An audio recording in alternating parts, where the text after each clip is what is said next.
Breaking up of MMM. In 1989, Moscow Executive Committee in Leninsky District registered MMM as a cooperative society. It is in Russia. A few words about the leader. The MMM Cooperative Society was founded by Sergei Mavrodi and was one of the leading computer equipment distributors in Russia. Sergei Mavrodi, having a degree in maths, worked as a programmer and took part in the development of the first operating systems. A few words about his decision to make his own company is the fact that having worked as a simple worker from 8 to 5, he understood that freedom is the most important for him, because that work of 8 to 5 is literally a slavery. At any point, at any time, the company can throw you out and you'll be left without nothing, although you could have worked in that company for years and years. So he realized it. This is why he decided to create his own child, and he knew whatever his efforts will be, it will come back to him in form of dividends and income. Free of charge travel campaign. In 1992, the brand became universally recognizable after Mavrodi offered several times to all the residents of Moscow a day of free of charge travel in metro, Moscow subway. Pretty smart. Birthday of MMM. On October 20, 1992, the joint stock company MMM was registered. In fact, it is the birthday of MMM in the traditional form in which people got used to consider it. The shares of MMM on sale. February 1st, 1994, the shares of MMM went on sale, and people immediately began to buy them. Moreover, the company willingly bought them back on a new, higher rate, which grew very fast at about 100% per month. The company's principle today is always more expensive than yesterday worked perfectly. Few words about that. Why did he do that? As you might know, in 1991, the Soviet Union fell. So if until at the time of the Soviet Union, everything that there was in the country, like properties, different companies, or whatever that was bringing some goods, was national. So any person of the country was entitled to have a share of that production, of that company. Everybody was equal. But when the Soviet Union fell, what it meant is that all the companies, all the properties had to be privatized. So you can imagine there is a company, a huge company. People worked there for years and years. And at one moment, there comes a person and says, all that is mine. Yes, this was the case, and obviously that information that flows about the fact that it was possible to privatize was kept only for a small group of people for obvious reasons. So a simple worker who worked in that company for years and years, or all his life, didn't know he can actually come and say by law that that is his. So what genius idea Sergei Mavrodi had is to sell these shares to gather the money of the people, and with this money to buy those companies. So basically, if a person has an MMM share, he would have had an exact share from the company that Sergei Mavrodi bought. For example, a company from oil and gas or something else. Obviously, he knew perfectly which companies are worth it and which companies were not.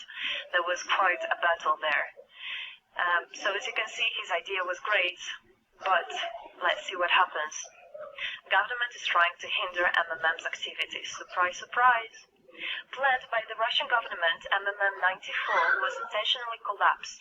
It began when tax inspectors accompanied by OMON officers passed through the crowd of depositors and went inside the central office of the company to give a notice about the planned tax inspection. Right. So obviously, the small group of people that I was talking about is the government people, is the people that have connections and so on, and they wanted, obviously, all that money, all those properties to be kept in their hands. This is how the nowadays oligarchs were made. At that moment, they had nothing, and one day they got loads of money, and now you can know them as very rich people who made their money on the back of the nation. So obviously they did something just to provoke some panic going through the crowd. Obviously, for any financial institution, a panic is really bad. As I remind you, at that time, MMM was selling shares, was a share stock company, let's say. Mavrody's arrest. Sergei Mavrody was arrested on tax evasion charge. Really lame excuse. It wasn't at all like that. What happened, even the person that was in charge with giving the arrest, he told him that there was no other option for them. They had to do something, even though it was illegal what they were doing, but they had to do it as they were afraid of him. Because, as he said, in another 2-3 months, and in whole Russia, there would be no government, no banks, nobody, only Sergei Mavrody, that who holds the money nowadays. This is in charge. So he was arrested, and his arrest was broadcasted live on all TV channels, obviously to show off more, to show people how bad he is, and actually the government didn't do anything wrong. On the same day, there was a storm of the central office of MMM. The company was prescribed to recover 49.9 billion rubles to the budget. Huge money. The question about the money in MMM 94 is open, as no one still can give an answer where it is. The authorities simply turned a blind eye to it, although hundreds of eyewitnesses are ready to confirm, even under oath in court, that they saw 17 trucks take out cash from the back door. So unfortunately, at that time, there was no internet, no bitcoins, no other internet wallets, and all the money were obviously kept in cash in the MMM offices. And the government took advantage of it. They just came, took it out, and then they said nothing. They just, moreover, that they didn't say where the money went. They even made a way to make people believe that Sergei Mavrody was the one who took all those 17 trucks of money and disappeared. But obviously it wasn't the case. It was a simply lame excuse. Demonstrations against state authorities. August 1994. Thousands of MMM depositors affected by the artificial collapse of the pyramid protested and demanded to set Mavrody free. Actually, Mavrody could have used his powers and do huge, bigger protests, but he decided not to do that, as that would make as obvious a different protests of this type. There could be people injured or even killed, so he decided not to use people in this purpose. It was very noble from him to do that. MMM leader became a deputy. However, he found a way to get out of the prison. Being imprisoned, Sergei Mavrody had managed to register as a candidate for a deputy of the State Duma and was released from prison. He won the elections by a landslide and became the deputy of the State Duma on the first convocation. So, as a deputy in Russia, they have privileges. This is why, becoming a deputy, he was set free. The State Duma is against Mavrody. Surprise, surprise. The State Duma deputies deprived Sergei Mavrody of his deputy plenary powers due to his permanent absence at the Duma's meetings. That incident was the only one in New Russia's history.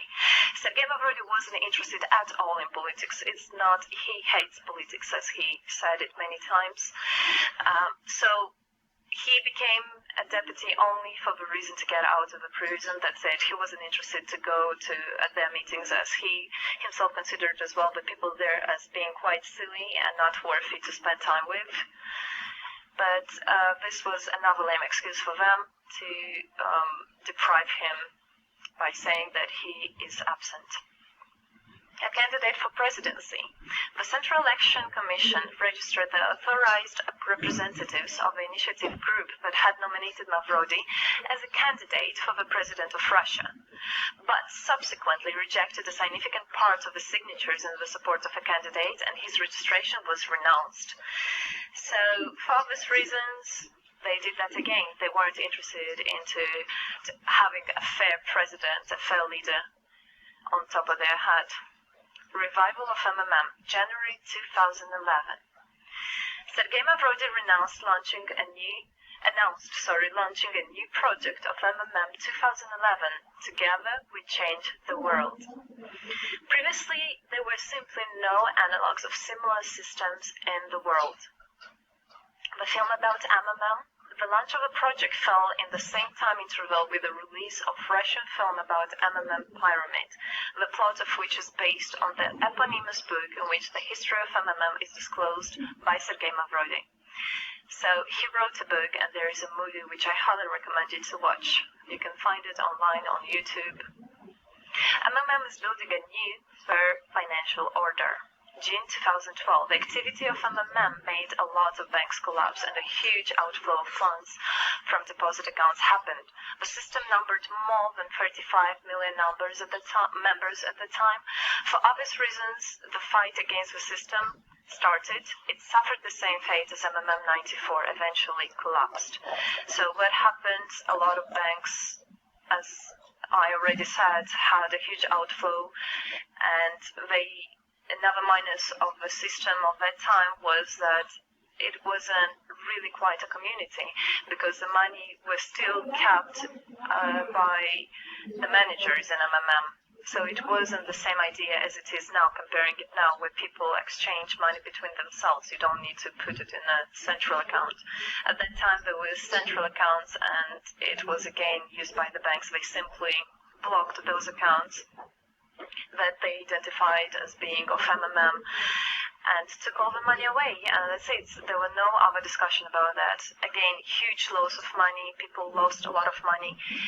Sergei Mavrodi didn't get all of them. It was again the banks that took the advantage of it. MMM 2012 is just the beginning. I'll be back. Sergei Mavrodi announced the launch of a completely new MMM, World Mutual Aid Fund, MMM community. It speeded up since the first day, showing crazy dynamics on new members' registration. It has been decided to send 10% of the whole turnover on payments to the affected members of MMM 2011.